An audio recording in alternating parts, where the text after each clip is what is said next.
બહેનો, આ આપણે જે પ્રોજેક્ટ જતન કાર્યક્રમ ચાલે છે, આપણે તમે બાળકોને ખવડાવવા માટે રોજ આવતા હતા ને, એ પ્રોજેક્ટ જતનના તરફથી તમને લોકોને આ કીટ મળી છે. આ કીટમાં જો આ ચણા, પછી આ તલ, આ ખજૂર, પછી આ દાળ, આ મગ, આ દ્રાક્ષ, સૂકી દ્રાક્ષ, આ ચણા, ગોળ, ઘી, પછી રાગીના મમરા અને વઘારેલા મમરા, મસાલાવાળા મમરા અને આ તેલ અને આ પ્રોટીન પાવડર.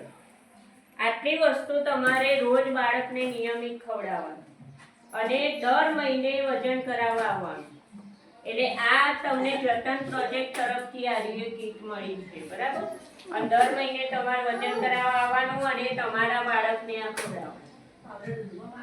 આ પાવડર બાળક એમને કોરો ખાતો હોય તો કોરો, દૂધમાં ખાતો હોય તો છોકરું બેઠું છે, બરાબર? આ બાળકને જ ખવડાવવાનું.